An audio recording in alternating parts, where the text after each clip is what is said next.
वैसे तो अंतरिक्ष में कई उल्कापिंड टूटकर इधर उधर घूमते रहते हैं, मगर खतरा तब बढ़ जाता है जब ये पृथ्वी के बेहद करीब से गुजरने वाले होते हैं। इससे भूकंप और तूफान जैसे खतरों की आशंका रहती है। इतना ही नहीं, कई बार ये टकराव इतने ज़्यादा घातक होते हैं कि दुनिया तबाह तक हो सकती है। ऐसा ही एक उल्कापिंड धरती की ओर तेजी से बढ़ रहा है। 24 जुलाई को ये सबसे नज़दीक होगा। इसी सिलसिले में नासा ने चेतावनी जारी की है। नासा के मुताबिक एक उल्कापिंड पृथ्वी की कक्षा के बहुत करीब से गुजरने वाला है। इसका नाम 2020 ND है। इस खगोलीय घटना को 24 जुलाई को देखा जा सकेगा। आमतौर पर मंगल और गुरु ग्रह की कक्षा के बीच ऐसे उल्कापिंड बड़ी संख्या में पाए जाते हैं, लेकिन कई पृथ्वी के पास से गुजरने वाले उल्कापिंड की संख्या कम होती है। ऐसे में पृथ्वी के नज़दीक इन क्षुद्र ग्रह के आने से खतरा बढ़ जाता है। 2020 ND ऐसा ही एक उल्कापिंड है। ये 150 मीटर बड़ा है। इसका आकार मशहूर लंदन आई की तरह है।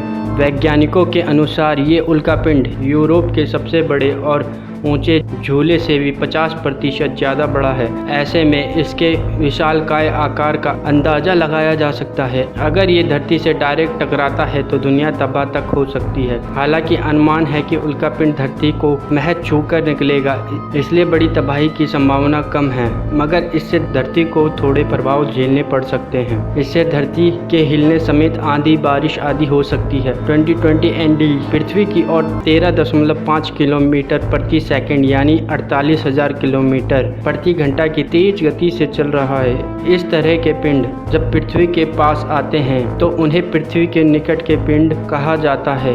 NEO की श्रेणी में क्षुद्र ग्रह से लेकर पुच्छल तारे तक आते हैं, जिन पर उस ग्रह के गुरुत्व का असर पड़ता है। इसलिए जब ये पृथ्वी के करीब से गुजरेगा तो उसका थोड़ा प्रभाव धरती पर पड़ेगा। नासा के रिकॉर्ड के मुताबिक वह इससे पहले 5 बार इसी तरह की पृथ्वी के पास से गुजर चुके हैं।